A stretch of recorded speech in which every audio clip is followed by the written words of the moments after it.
Good morning. I'd like to welcome our amazing, amazing musician today, Ivan Boudreau.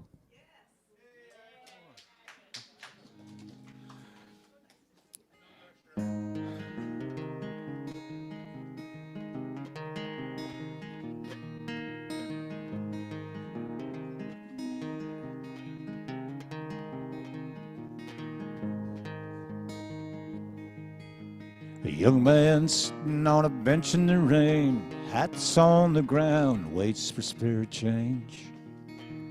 Ask him how he's doing, look him in the eyes. Everybody needs a little love in their life. So live with love, love with grace. Put a smile on a stranger's face. Little things you say and do. With love, grace, and gratitude.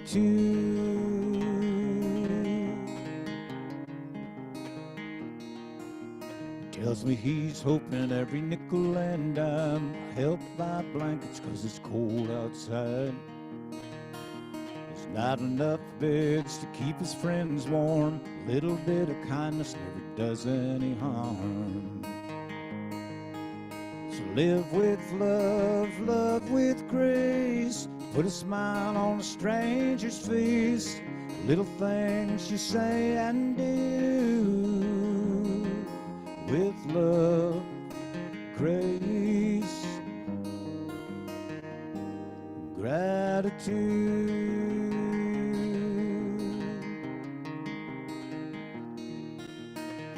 Share some love along the way. It will come back to you someday.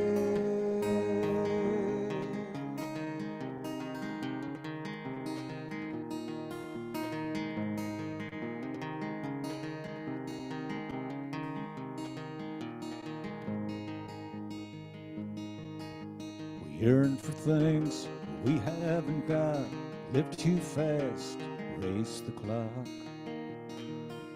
For all the joy we've been through, there's nothing wrong with gratitude. So live with love, love with grace. Put a smile on a stranger's face. Little things you say and do.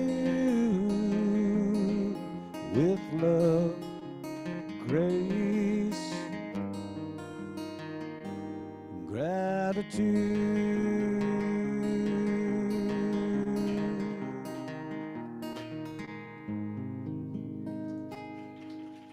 Thank you. Ivan, that's absolutely beautiful, you wonderful man, and thank you so much. It just,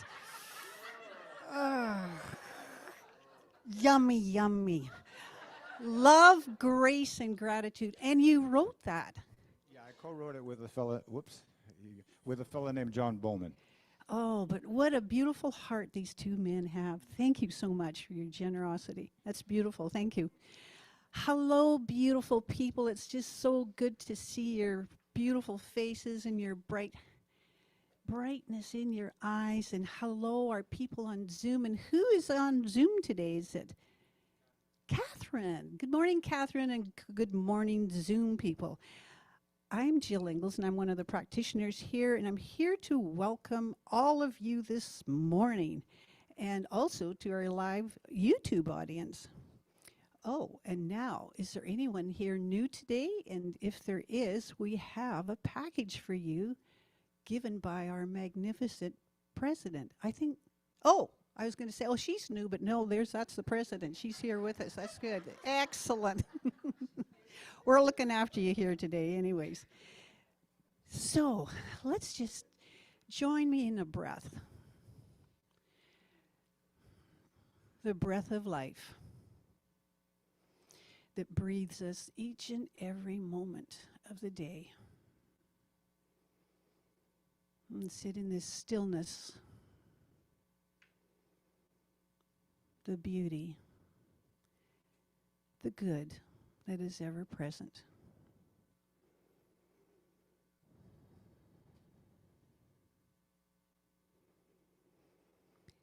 And we begin by acknowledging that we gather on the unceded traditional territories of the Coast Salish peoples, including the Samiamu, Katsi, and Kwantlen nations.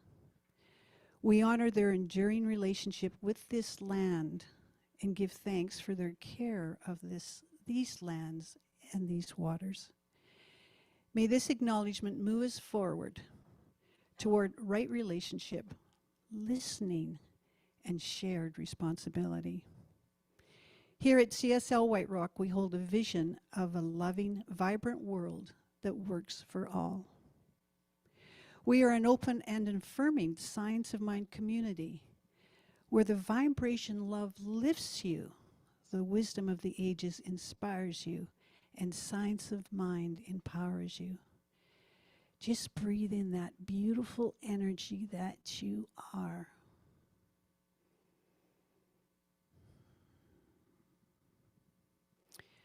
We believe that you are the architect of your life. It is never too late to know true happiness.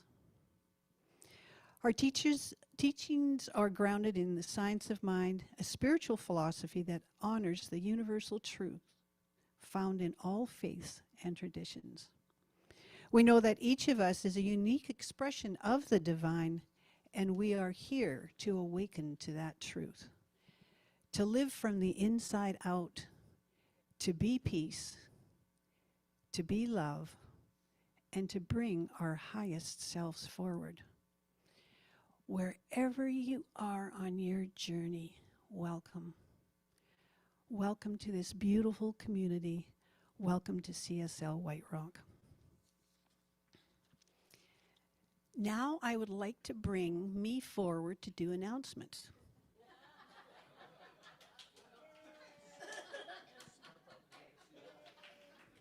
I was actually going to put a different hat on. One of those hats with the point. I'll have to try that one week. Starting this Wednesday, Ash Wednesday, we're going to begin a 40-day journey called the 40 Days to Freedom, a modern Lenten mind created by Reverend Michelle Wadley. This isn't about giving up chocolate, though if you do, we will honor your bravery. It's about reclaiming your attention and retraining the mind toward freedom. Over 40 days, we'll practice fasting from the habits that drain the spirit, judgment, gossip, blame, complaining, and self-loathing, and replacing them with a kinder, more loving, life-giving ways of thinking and speaking. And here's how it works.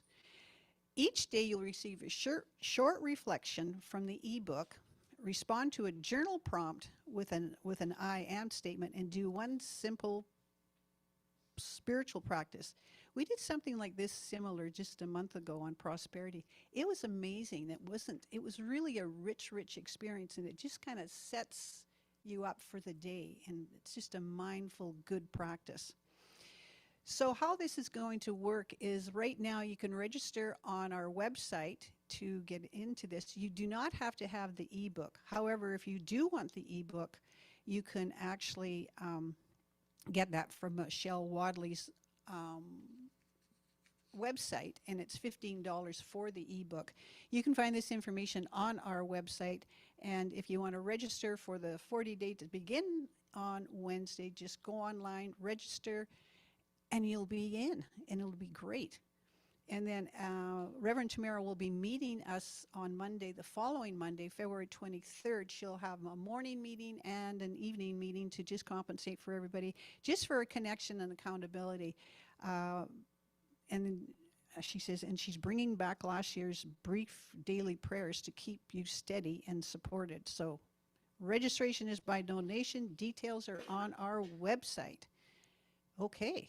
And if you want, I think actually, no, I don't think her website is on there. But if you need that, just if you want Michelle's website, you can. I have the link there for it. And it's likely on our website.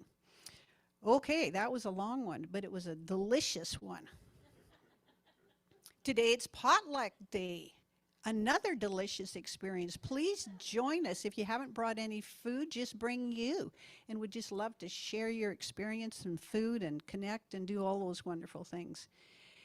And another great opportunity to connect is with Reverend Tamara for coffee and a chat. And that's happening at Leon's Cafe on Thursday, February 19th. That's this coming Thursday at 11 a.m.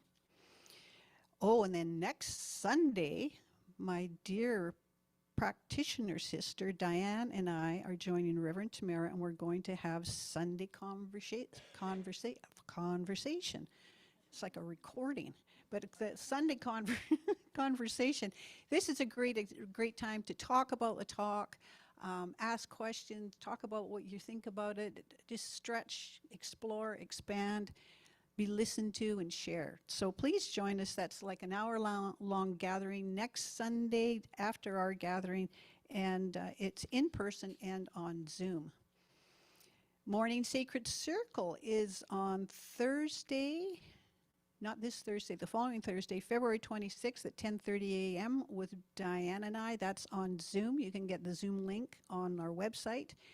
And of course, I meant to look at the ongoing weekly events, which every week is meditation. We have Sunday mornings at 10 a.m. and on Zoom and in person, and we also have Tuesday meditation with Reverend Tamara at 8:30. 8 o'clock, I'm sorry. She's finished at 8:30. 8 o'clock. So that's always a nice experience to go through as well. Annual General Meeting is coming up. It is on Sunday, March 29th, and it is on Zoom as well. This is a really wonderful experience. But in order to be part of this AGM, in order to vote, is you have to register for it. So in order to register for it, you can just go see Diane, and she'll register you. Or you can write your name down on one of those envelopes that passes around and throw your $20 in there, and that'll get you started really well too. Or you have the option of, there's a QR code up there. Take your phone and just clickety-click, and you're going to be registered and put your money in there. So it's great. And if it doesn't work, let me know, because I haven't tried it, because I already registered. Okay, the cost for individuals is $20, $40 for couples, and $50 for families. Also, in order to prepare for the AGM, the board has appointed a nominating committee to review and recommend candidates. We have one position that needs to be filled this year. So if you are called to be a board member, please see Diane, and we'll just put the application in. She's got it right there. Or if you wish to nominate someone, please do that as well. And that needs to be done by February 28th. And I think that's all with that. Did I miss anything? Oh, I did.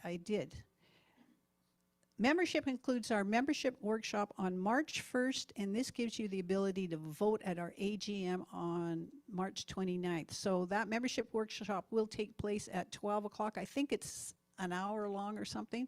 So it'll be right here, and that'll be on Zoom, and it will also be in person. Oh, I'm very happy that I've completed this, and I get to welcome our lovely Georgia to do meditation.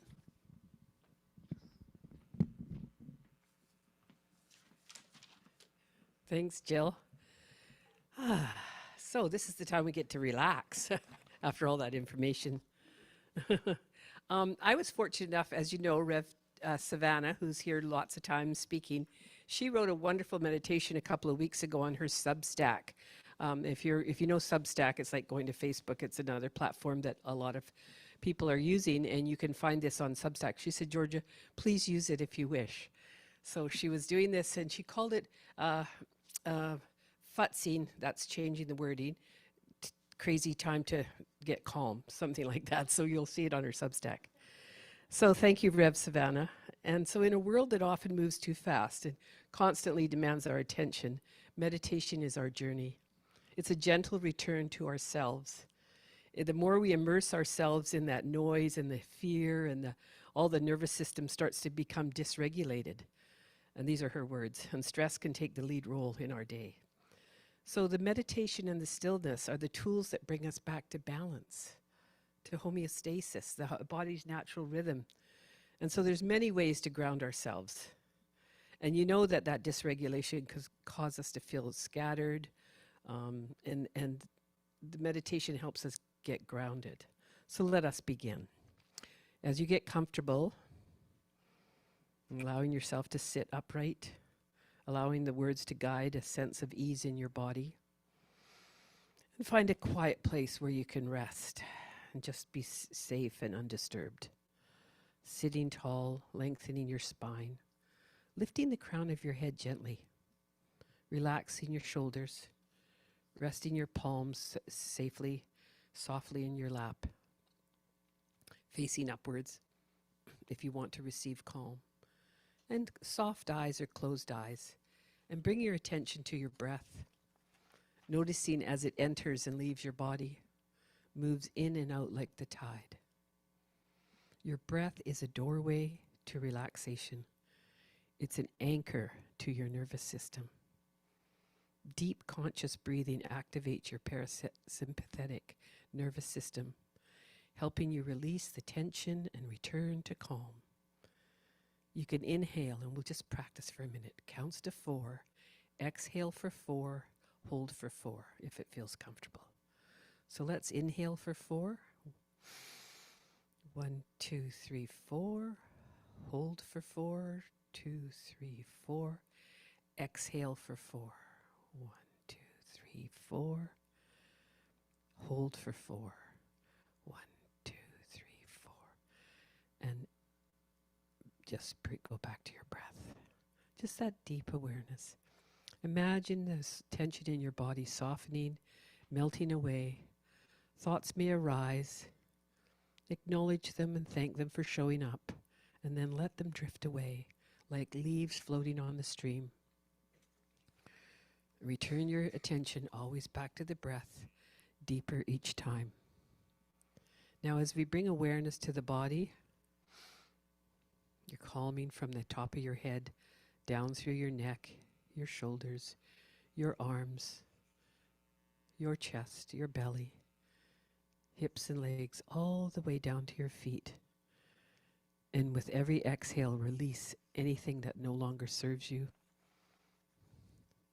With each inhale, invite calm, light, and ease.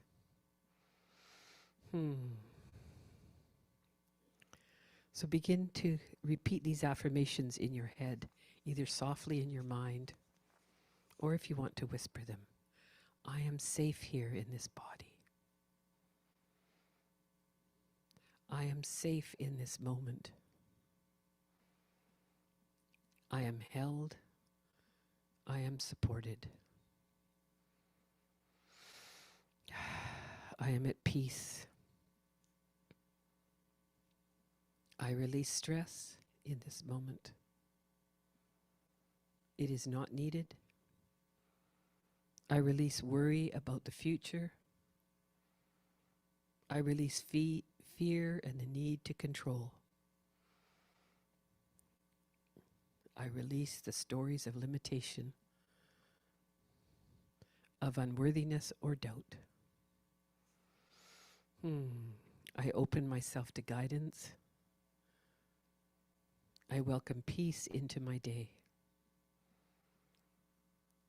I welcome joy, clarity, and calm. I trust myself. I trust my intuition. I trust my body. I trust that I am always guided, always supported, always safe. Take that other rich, deep breath. Let it move through every part of you. Let yourself feel the truth of these words. Let that energy settle into your body like sunlight on your skin. And even in yourself, you could have a vibration in the center of yourself, sort of like a om. And inhale that om. And you could make that sound in your head or to yourself. And feel that vibration of the om through your chest, through your spine, through your entire body. Let it anchor you to yourself. Sit in the silence for a few moments.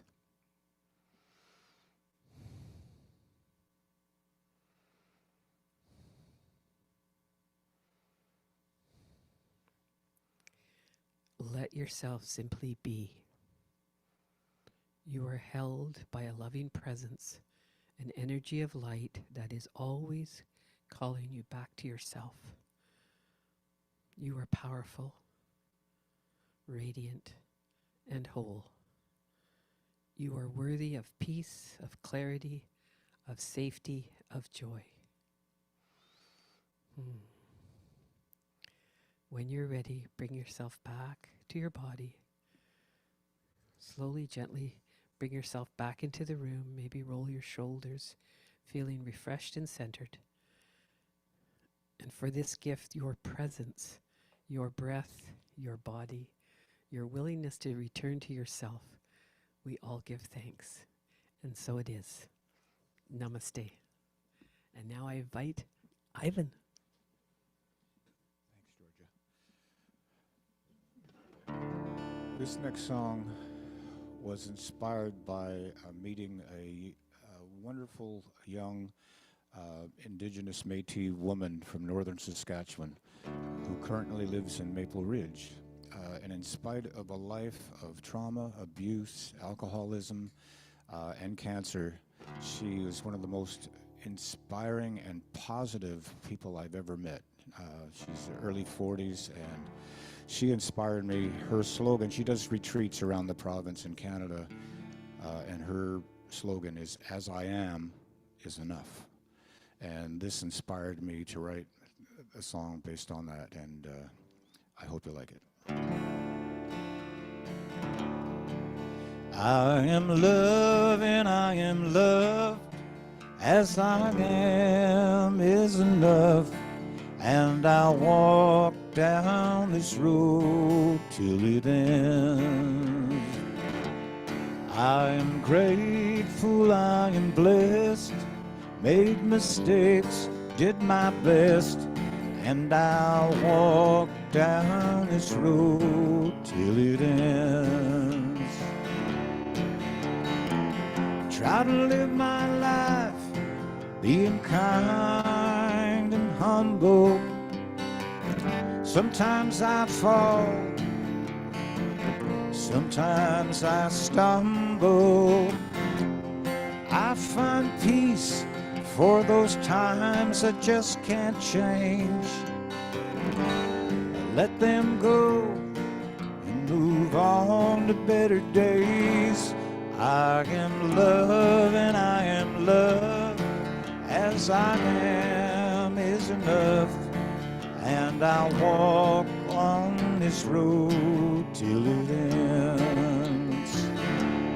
I am grateful, I am blessed. Made mistakes, did my best. And I'll walk down this road till it ends. No regrets, the way life has gone. I've had highs, been weak, and I've been strong. It's all about the journey, not the destination. Walked every road without hesitation. I am love and I am love. As I am is enough. And I'll walk down this road till it ends. I am grateful, I am blessed. Made mistakes, did my best. And I'll walk down this road till it ends. as you are is more than enough.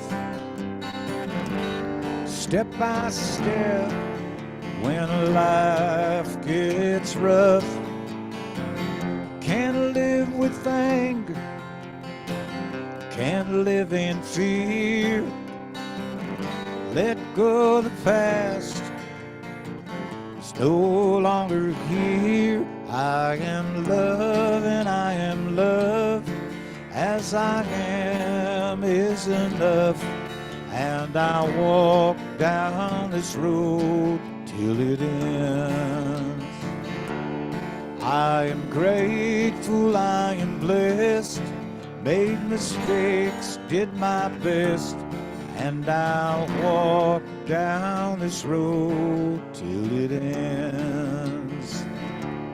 Yes, I'll walk down this road till it ends. Well, I'll walk down this road till it ends.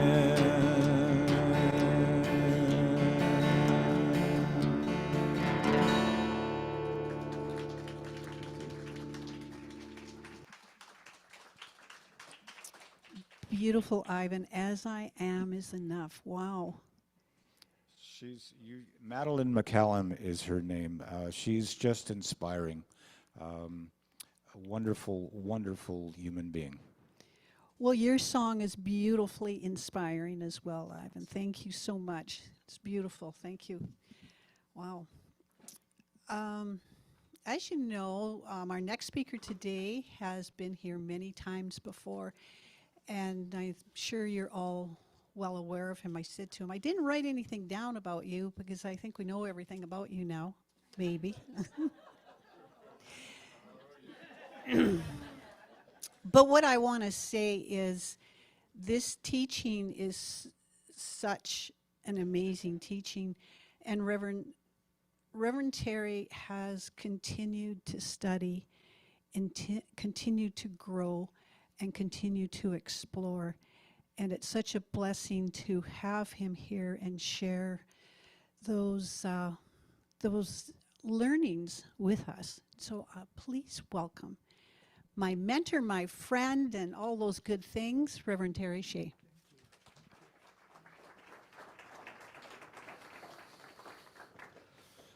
Well, it's always great to be back with you, and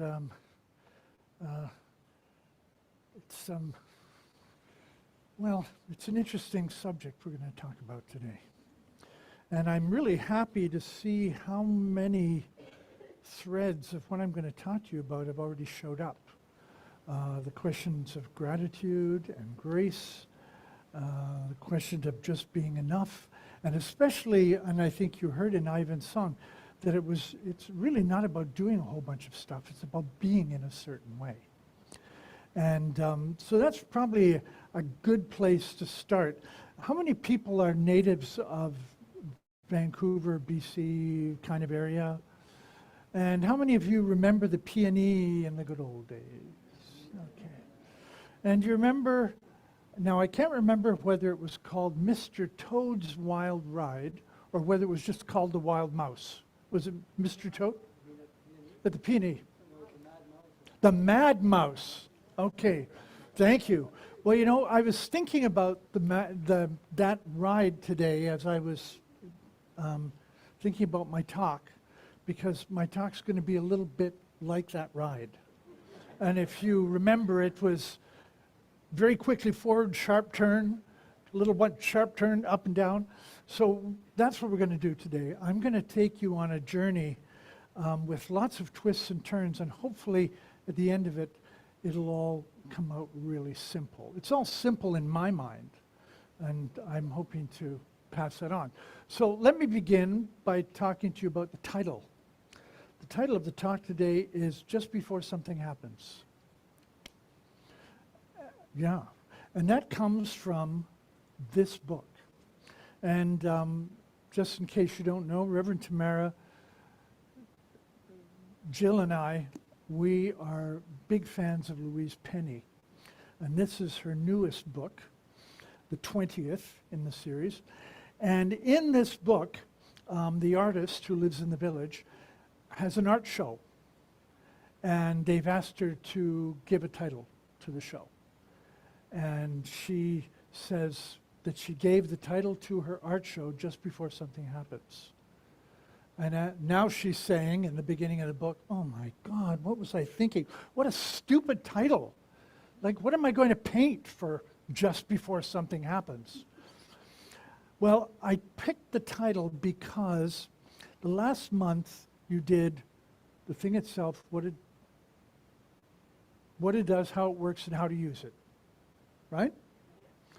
And then this month, our teaching syllabus, our Sunday syllabus, has picked up on that by saying, okay, now that you know how to use it,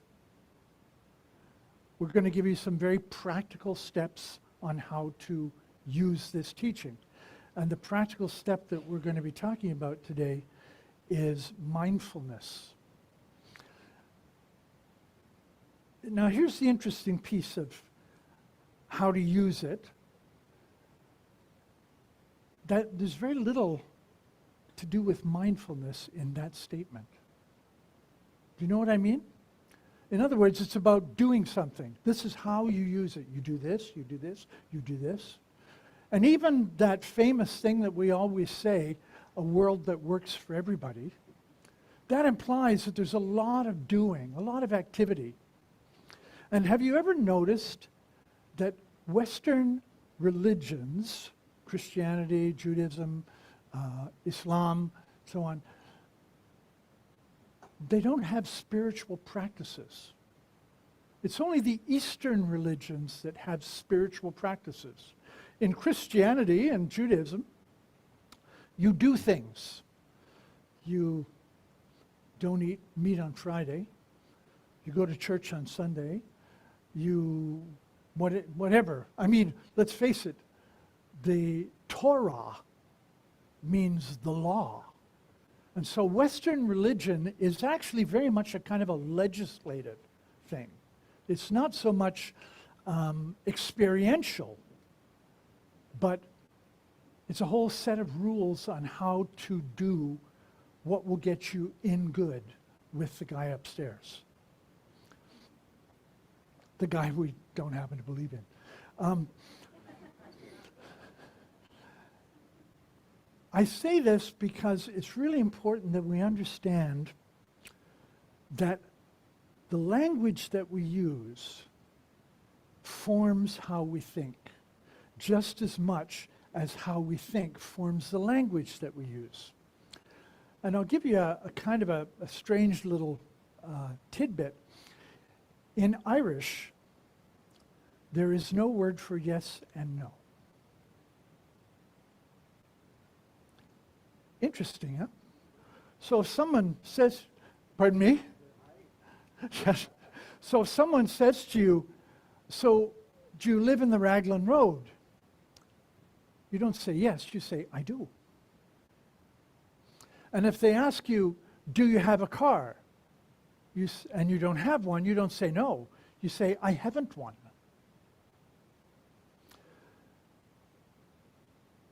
The Irish, as they were living in Ireland before the arrival of the English, were very much about felt experiences. They still, in the west of Ireland, believe in fairies and holy wells and leprechauns and all that sort of stuff, and they're absolutely devoted to it.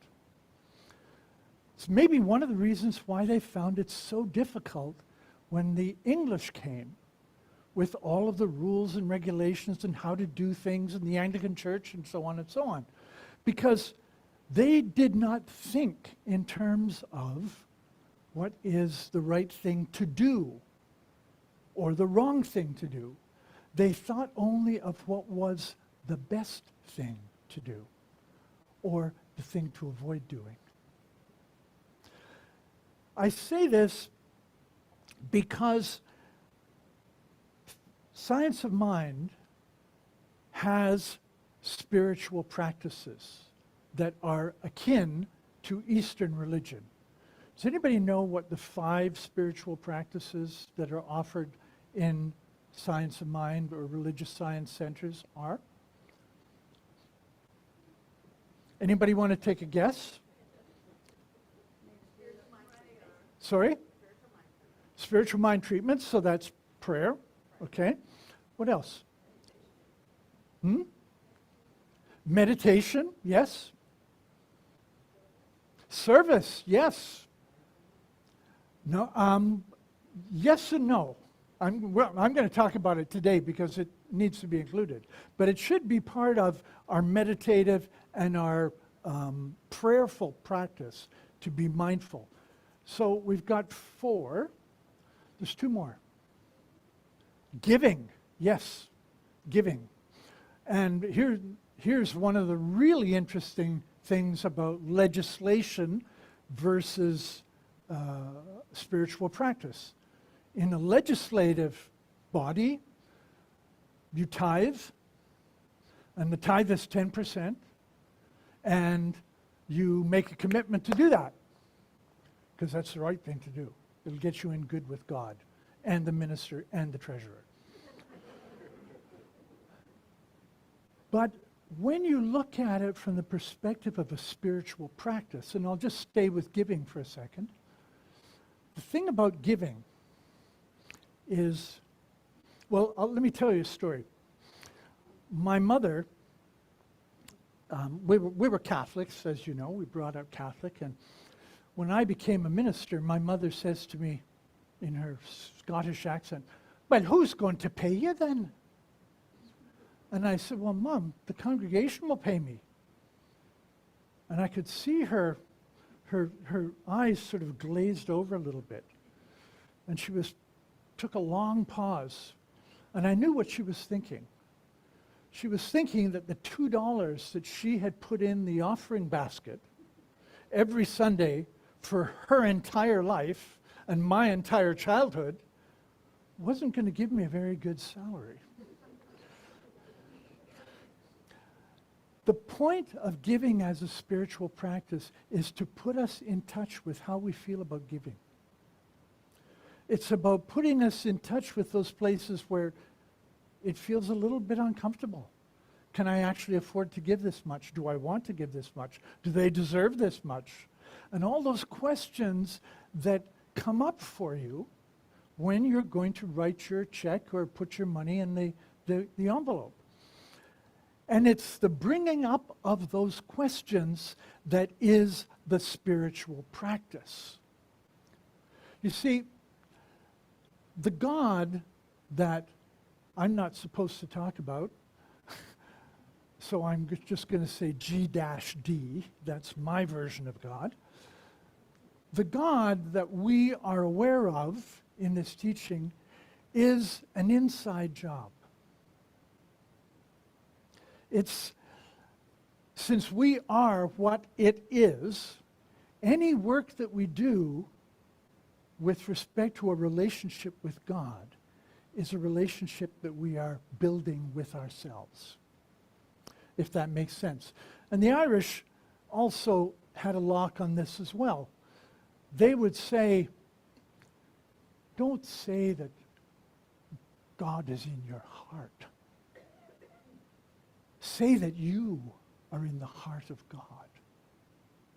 And that's very much what we practice in science of mind, is that we are in this thing called life. And it is doing us. And we have a role to play, of course, in how it does us. But the role we have to play is about that inner dialogue that we have. The inner dialogue that we have with ourselves and with God. And that inner dialogue is the fruit of mindfulness. I was blessed as a young man, young child, that I left to go to the monastery, high school, when I was 13. And that sounds like a strange kind of blessing, but I was transported from the parish, which was all about legislation. You know, be at church on Sunday and don't eat fish on Fridays, and all the various rules. And I escaped that. And I went into a community where everyone in the community had one sole purpose for being there: to have a relationship with God, to live in the presence of God. Now, that we all had jobs to do. I worked in the farm. We had carpenters and pig people, people who looked after pigs, and the apple orchards and so on. We had lots of people working. But anything that they did, any actions that they were engaged in, were secondary to living in the presence of God. And so our spiritual practice was just that, to cultivate a relationship with God. I had the opportunity yesterday to go and meet a lady at hospice. I am doing her service at some point this month. She will be making her transition. She'll be leaving this plane of existence tomorrow. And so I had a chance to talk to her. Well, what do you want your service to look like? And I never get a chance to do that. It's usually the family tells me anything that they want to tell me about mom or dad or whoever passed, and I just sort of piece it together so it looks as if I have some sense of who this person was and is. But I was grateful to sit down with her, and she told me her own personal story. And I'm sharing this with you because of the level of mindfulness that was present in this lady yesterday when I met with her. She's 92 years old, and she has cancer. She's been told it's inoperable and there are no further treatments, and so she's decided that she will leave the planet on Monday through the MAID program. In the course of our conversation, she said to me, you know, I have always done absolutely everything I ever wanted to do.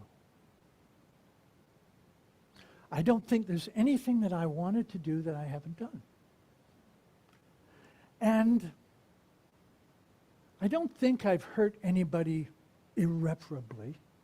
And if I have, please forgive me. And she said, and I'm at peace. Nice. What she was really telling me is that through the course of her life, she had moved through those stages of the very necessary ego that helped us survive childhood, helped us get jobs and become responsible human beings, and that we have been slowly, as I look around this room, maybe not everybody, but as I look around this room, we've all been kind of jettisoning our egos because they no longer have a job to do.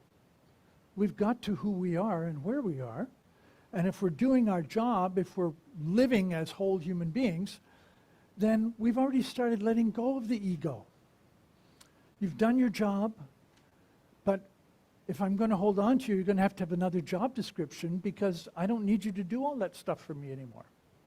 And so Jung said that we would move through that egoic stage into a post-egoic stage and then into a unification stage where we become aware of our connections with one another. The word kind, for example, and it also came up today. The word kind comes from the same root as our word kindred. And it means that we're all family. And so in Tibet and Nepal, when someone does this to you, they're saying, the God in me recognizes the God in you. And so, if anything, when we move into that third stage of unification, we are now already seeing ourselves as part of something bigger than our ego knew about. So you can just give yourself a little bit of a self-examination right now, a kind of a mindfulness exercise, and you see your ego being not killed off, but just kind of set aside as a very, very useful companion, but whose job is basically done. Do you see that? And do you see yourself resonating with the people that you know, the relationships that you have, and all of the relationships that you have? Do you see yourself seeking some form of relationship that is richer than you may have had before? So you're on the right track. And of course, the final stage is the one that Joan, who I met with yesterday, she's at. And she's at that place of just being aware that she is part of something bigger than her that is ready to take her home. I've been doing hospice work and funerals and so on, what we call in the business the death trade.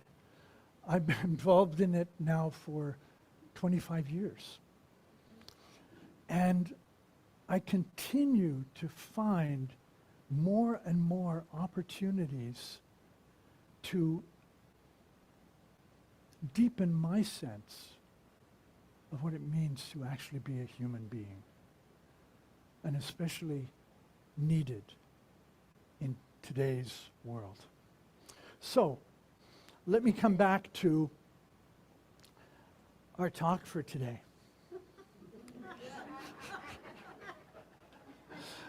That was just a preamble. Pema Chodron says that life is practice.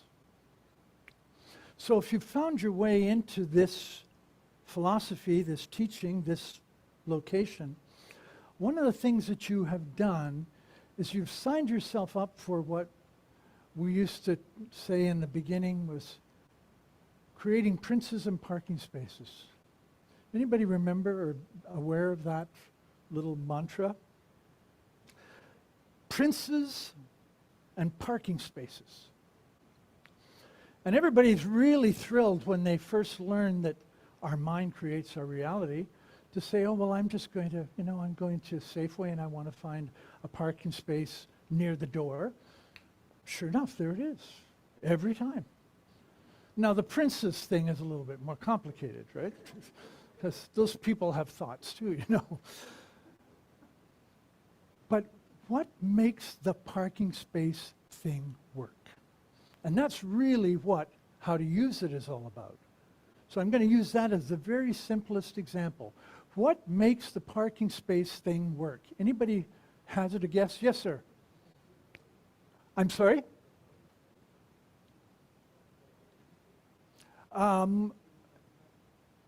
So unencumbered, it's just open. So that's the way your mind sees it. Your mind sees an open space for you to be in. Yeah, absolutely. But there's other ways of seeing it, right? Yes? Intention is very much a part of it. Is it intention like, I've got to get that parking space right in front of the movie theater?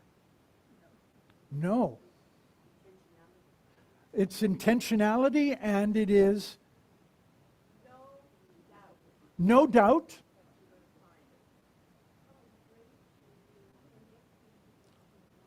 You're connecting to what you want. Intentionally, vibrationally, not with expectation, however. With expectancy. And what do I mean by expectancy? You expect it to be there. Yeah, you expect it to be there and you expect it to be good. One of my counseling teachers said to me, expectation is where relationships go to die.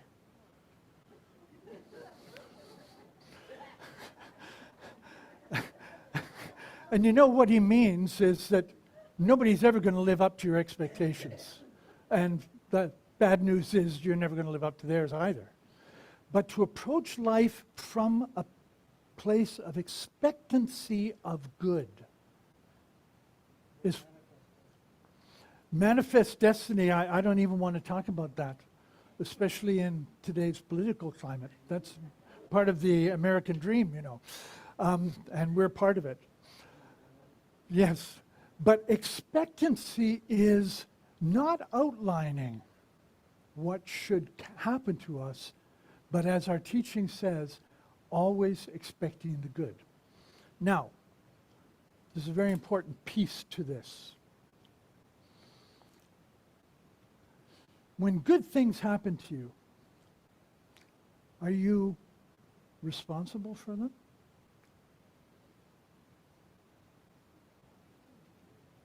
Possibly responsible for them? Okay. If bad things happen to you, are you responsible for them? Most of us would say I'm much more willing to be responsible for the bad things than the good things. Right? I'm going to ask you to repurpose this a little bit. I'm going to ask you to entertain the idea that our teaching does not say we are responsible for what we create. It says we are accountable for it. And that's different. As a matter of fact, Ernest Holmes redefined responsibility, the word itself, and he said it is simply your ability to respond. We all have an ability to respond. And so when bad things happen, or things that we want to call bad, we have the responsibility to find a way to live with it or to fight against it.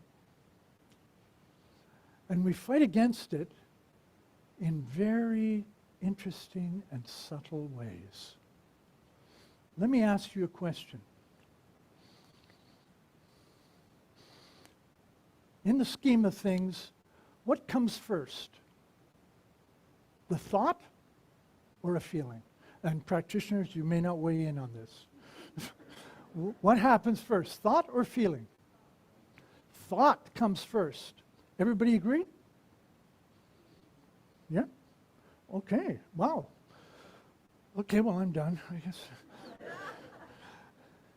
It is important that we recognize that thought comes first. When I taught this in practitioner class, this was the example I gave. You come home from work one day, you hear some rustling noises, nobody seems to be around. You walk into the bedroom, you open up the bedroom door, and your partner is in bed with your best friend, having wild, passionate sex. Thought or feeling?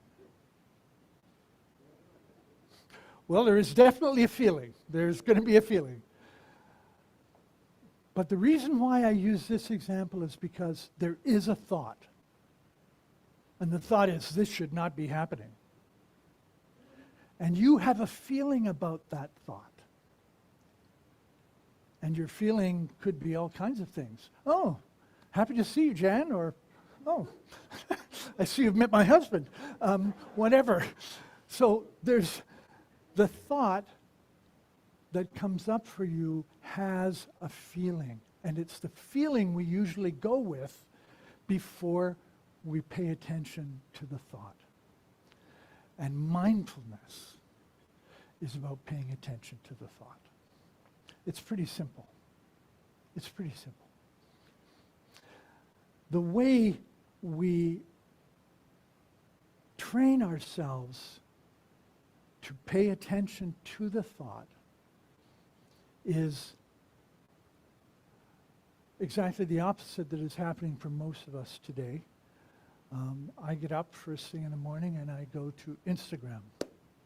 And while I'm drinking coffee, I scroll through Instagram and drive myself crazy.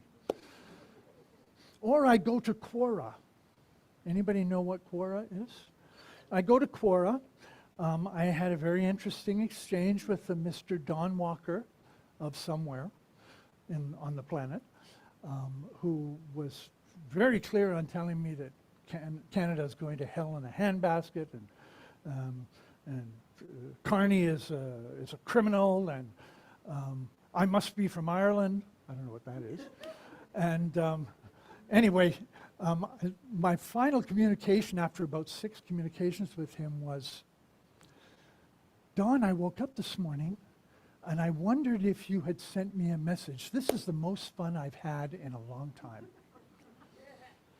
He blocked me immediately after that. This business of mindfulness,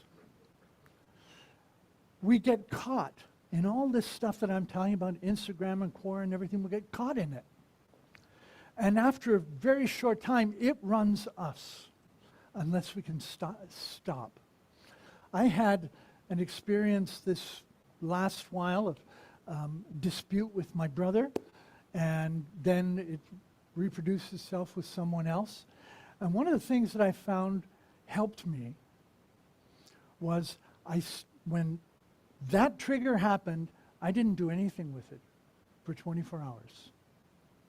I just stepped back from it, but I allowed myself to think about it for the 24 hours. And one of the things that I shared with Jill, as a matter of fact, was my normal reaction to my brother, going after me in any way, shape, or form, would be to just lay into him, or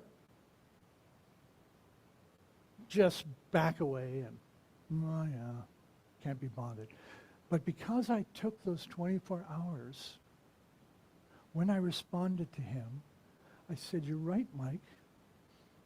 I didn't get in touch with you. That was not very respectful, and I'm sorry.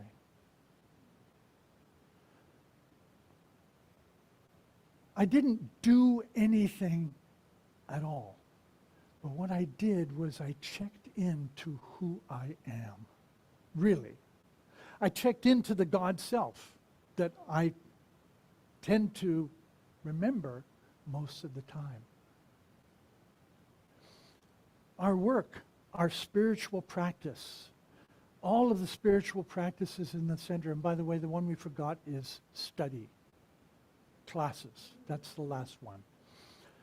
All of those things that are offered by the center are opportunities for you to do spiritual practice. Service is one of my favorite ones because you won't be in service to the community very long before you realize there's some really annoying people here. Right? And who do annoying things. And your spiritual practice will be like mine with my brother, and that is to just sit on it for 24 hours and say, what is this about for me? What am I called to practice here? So it's about practicing the presence, that is to say, entertaining that spiritual presence that we are. What do we say? One of the 4 noble truths of religious science. I am spirit, having a human experience. When you say, I am spirit having a human experience, you are declaring that that which is the source of all that is what you are. That you're an expression of that. And if you really embrace that idea, kindness, compassion, care, love will be natural. They're not always natural. We get upset. We act in ways that are not always the best. But there's something to be said for what Joan shared. I don't think I've hurt anyone irreparably. And if I have, I hope they forgive me.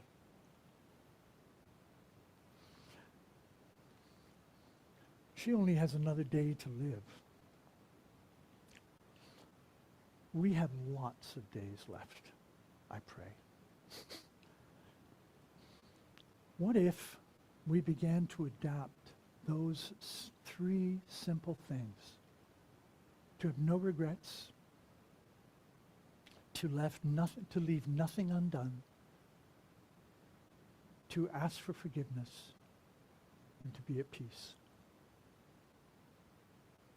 If we just did that,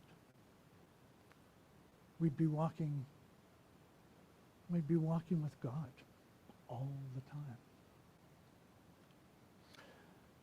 My last point.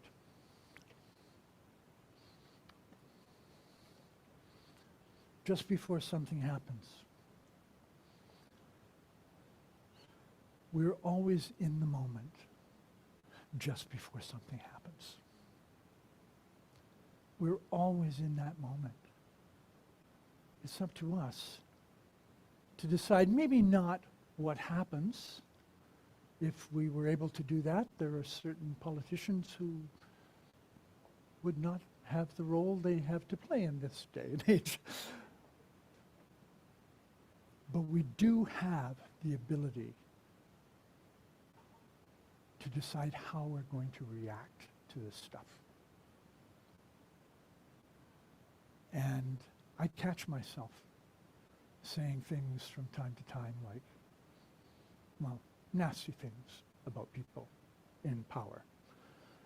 When in fact, what I need to be doing is coming at every relationship, including that one, and seeing everyone as kindred, everyone as family. So, that explains the title. That explains mindfulness. A little bit of a sidetrack into language, and an encouragement to cultivate a relationship with God. And that was the thing that Joan said to me, her parting words to me. She said, so you've had the opportunity to cultivate a relationship with God throughout your entire life. And I actually had never thought of it in those terms, but it was kind of a nice reminder. So my friends, let's anchor ourselves in one of those spiritual practices right now, which is prayer. And so if you will, I invite you to just close your eyes if you feel comfortable. Center yourself and listen to these words. I'm grateful for today, for everything about this day, for the sunshine, for the temperature, for the green grass, for the blue sky, for the beautiful clouds. I'm grateful for everything. I'm grateful for every single person that is in my immediate circle today, and for the love that I receive from them and the love that they accept from me. I'm grateful for this teaching, something that inspires me and still changes me every day. But most important, I am grateful and encouraged by the spiritual practices that are available to me and that I can engage in and that are making of me a more complete, fully rounded, happy, joyful, peaceful man. I commit to my mindfulness practice today. I know I'll forget, but I'll come back to it again and again and again, because in that mindfulness, I recognize that I am in the mind of the One. And in the mind of the One, I find peace, contentment, and joy. life is good. So are we all. And so it is. Namaste. Thank you.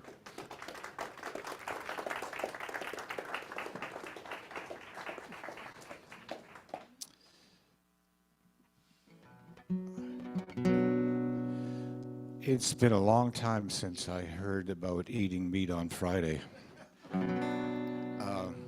And it kind of relates to this next song. I had a very, I'm not sure what you called it, but it was definitely more than a military experience in a French parish just outside of Boston with the same order of nuns that ran many of the residential schools here in Canada, an old parish. So this song is called Chasing the Ghost of My Past. And if you like to sing, there's an easy part here. It's not even a word. It's just whoa, oh, oh, oh, oh. So you'll hear it come up. So.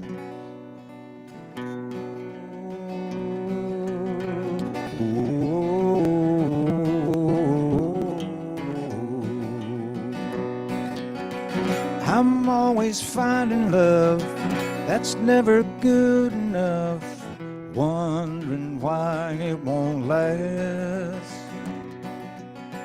I toss and turn at night, wake up before the light, chasing the ghosts of my past. Ooh, ooh, ooh, ooh.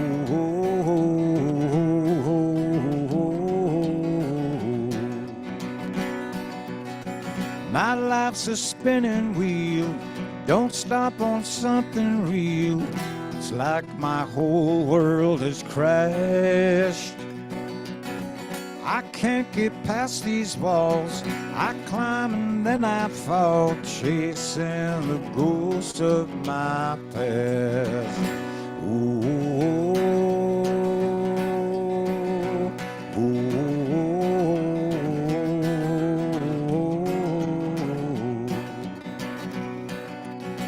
I need to get back up, shake off the dirt and dust, ride that horse far and fast. Standing straight and tall, you'll never see me crawl, chasing the ghosts of my past. Ooh, ooh,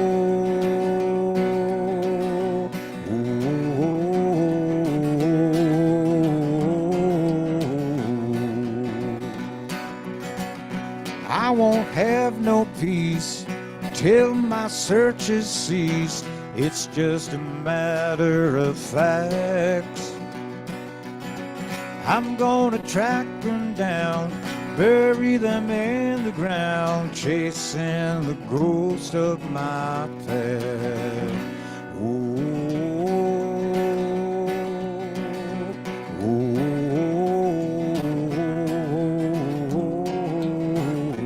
one more.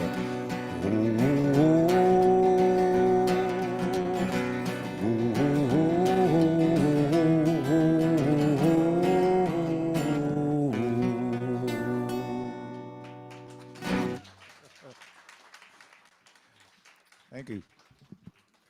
You're just the best, Ivan. Absolutely wonderful. Thank you. So, it is time for us to practice one of our spiritual practices, which is giving. So, as you know, giving is an affirmation of abundance and trust in the infinite flow of life. And as you know, what it circulates, it follows the law of circulation and multiplies and returns to us through the law, blessing this ministry, and it blesses our lives. So we want you to give freely, joyfully, and knowing that there is more than enough for all. We invite you to give as you feel moved. I invite you, if it feels right, to hold your gift on your heart and silently bless it. This beautiful gift of giving. knowing it returns to you multiplied as peace, joy, and abundant good. Now gently bring to mind a specific good you desire in your life. Something meaningful, something real, and see it clearly and feel it. And then envision a specific good for our beautiful center and out into the world. Knowing this good is knowing peace, love, and good for all. And please affirm with me. With a grateful heart, I share my good with this beloved community. And I give love and abundance circulate through my life and through our center and beyond its doors. We thrive together. I am blessed, and I am a blessing. And so it is, you beautiful people. And please, I invite the ushers to come forward. I'm thankful, so grateful. I am the one in the spirit all around. I'm thankful, so grateful. Trust in God, I surrender. I surrender. I am one in the spirit all around me. I surrender. I surrender. I trust in God. I'm thankful, so grateful. I am one in the spirit.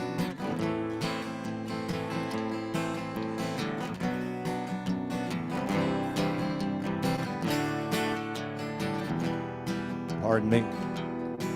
I'm thankful, so grateful.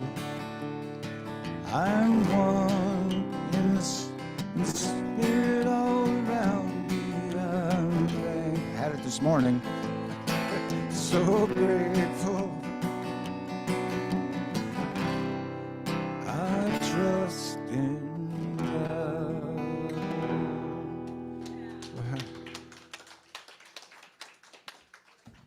Thank you, Ivan. Yes, I do. It's beautiful. And Reverend Terry, would you please come up and join us? And first we'll read what's for our wonderful people out in our Zoom world. Love is life. And if you miss love, oh, you miss life. Oh, no. Oh, no. Love is life, and each one of you are abundantly and infinitely loved beyond measure. And so it is. And the blessing. What a blessing this is, this community that gives from the heart. That is the heart of love. Blessings, blessings, and thank you so much. And You're doing a super job. oh, you know what? I'm going to call on you to do this. He does it so good. Would you all please stand? Repeat after me. Something wonderful is happening in me right now. Something wonderful is happening in me right now. It's this thing called good. It's this thing called gratitude. It's this thing called grace. What was the other one? Gratitude, grace, and and mindfulness. It's this thing called mindfulness. I know it. I believe in it. I experience it. I express it.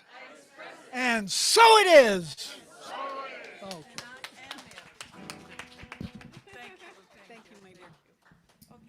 Thank you, wonderful Ivan. You've just been wonderful today.